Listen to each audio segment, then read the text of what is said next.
నమస్తే, welcome to burning topic. ముళ్ళును ముళ్ళుతోనే తీయాలనే సామెతను China follow అవుతున్నట్టుంది. చైనాలో ఇటీవలే గన్యా జ్వరం కేసులు వేగంగా పెరుగుతున్నాయి. కోవిడ్ తర్వాత ఆ స్థాయిలో జ్వరాలు ఆ దేశ ప్రజలను ఇబ్బంది పెడుతున్నాయి. దోమల ద్వారా వ్యాప్తి చెందుతున్నటువంటి ఈ వ్యాధిని అరికట్టేందుకు చైనా ప్రభుత్వం సైన్యాన్ని రంగంలోకి దించింది. అయితే ఇది అంతగా ఉపయోగపడకపోవడంతో చైనాకు కొత్త ఐడియా వచ్చింది. దోమల సమస్యను దోమలతోనే పరిష్కరించాలని భావిస్తుంది. దీనికోసమే కొత్తగా ఎలిఫెంటో మస్కిటో అనేటువంటి ఏనుగు దోమలను రంగంలోకి దించింది. అసలు చైనా ఇలా ఎందుకు చేస్తుంది? అసలు ఎలిఫెంటో మస్కిటోలు ఏం చేస్తాయి? దీనివల్ల చైనా సమస్య తగ్గుతుందా?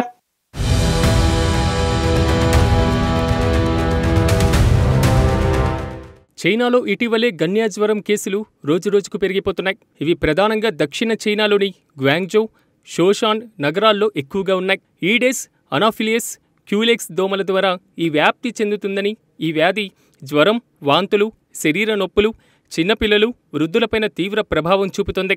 ఆసుపత్రుల్లో 30% బెడ్స్ గన్యా రోగులతో నిండిపోయాయని చైనా ఆరోగ్య శాఖ చెబుతుంది. వర్షాకాలం, తేమతో కూడిన వాతావరణం దోమల పెరుగుదలకు కారణమవుతున్నాయి. ఫలితంగా ఈ ప్రాంతాల్లో గన్యా ఎపిసెంటర్గా మారిపోయింది. ఈ పరిస్థితి కోవిడ్ తర్వాత ప్రజల్లో భయాందోళన రేకెత్తిస్తుంది.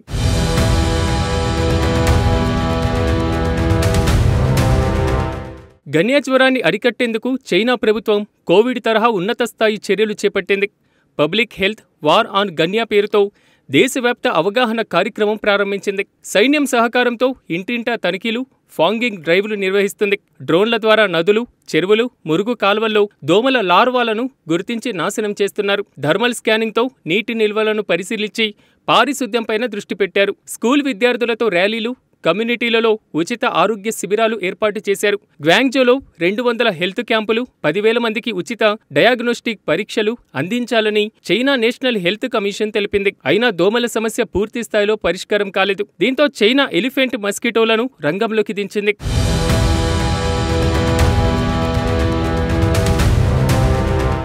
ఎలిఫెంట్ మస్కిటోలు అనేవి సాధారణ దోమలు కావు. ఇవి మానవ రక్తాన్ని తాగవు. బదులుగా ఇవి దోమల లార్వాలను ఆహారంగా తీసుకుంటాయి. ఒక ఎలిఫెంట్ మస్కిటో రోజుకు 300 నుంచి 400 లార్వాలను నాశనం చేయగలదు. ముఖ్యంగా గన్యా, డెంగ్యూ, జికా వంటి వ్యాధులకు కారణమయ్యే ఈడెస్ దోమలు లార్వాలను ఈ ఏనుగు దోమలు టార్గెట్ చేస్తాయి. ఈ దోమలు సబ్ ట్రాపికల్ అడవులు, తేమతో కూడినటువంటి ప్రాంతాల్లో సహజంగా కనిపిస్తాయి. సాంప్రదాయ కెమికల్ ఫాంగింగ్ బదులు ఇవి చైనా ఈ జీవ సంబంధ పరిస్థితిని ఎంచుకోవడం వల్ల పర్యావరణంపైన హానికర ప్రభావం తగ్గుతుందని శాస్త్రవేత్తలు అంటున్నారు. ఫోషాన్లో ప్రయోగాత్మకంగా 10,000 ఎలిఫెంట్ మస్కిటోలను విడుదల చేశారు.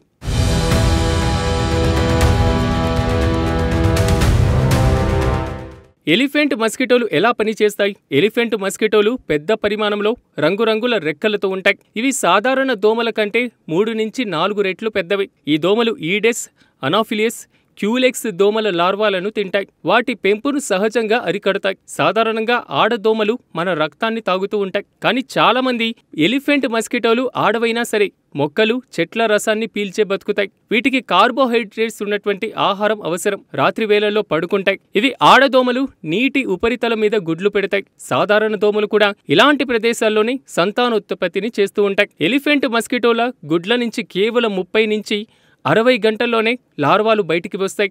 అవి సమీపంలోని సాధారణ దోమల గుడ్లను తిని పెరుగుతూ ఉంటాయి. ఒక్క లార్వా కనీసం 100 దోమల గుడ్లను తింటూ ఉంటుంది. దీంతో ఇతర దోమల సంతానం పెరగదు.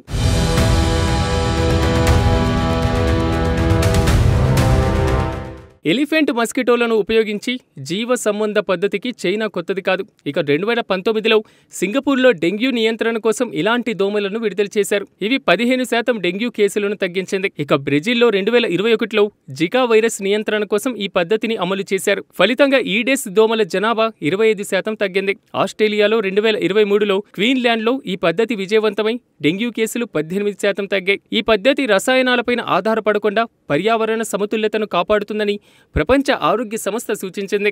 భారత్లో కూడా డెంగ్యూ, మలేరియా నియంత్రణ కోసం ఈ పద్ధతిని పరిశీలించాలని నిపుణులు సూచిస్తున్నారు.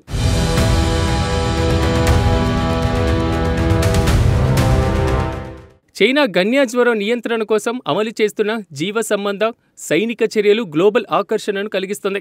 ఎలిఫెంట్ మస్కిటోల వినియోగం పర్యావరణ హితమైన పరిష్కారంగా ప్రశంసలు అందుకుంటుంది. ఈ పద్ధతి శోషాన్లో 20% దోమల జనాభా తగ్గినప్పటికీ దీర్ఘకాల ఫలితాలు ఇంకా పరిశీలనలోనే ఉన్నాయి. భారత్, ఇండోనేషియా వంటి దేశాల్లో డెంగ్యూ, మలేరియా సమస్యలను ఈ పద్ధతి ద్వారా పరిష్కరించే అవకాశం ఉందని నిపుణులు అంటున్నారు. చైనా సమగ్ర విధానం, సైన్యం, శాస్త్రవేత్తలు, ప్రజల సహకారంతో గన్యా జ్వరాన్ని అదుపు చేసే దిశగా సానుకూల ఫలితాలు ఇస్తుంది. గన్యా నియంత్రణలో చైనా వినూత్న ఆలోచన ఇప్పుడు ప్రపంచ దేశాలకు ఉపయోగపడుతుంది.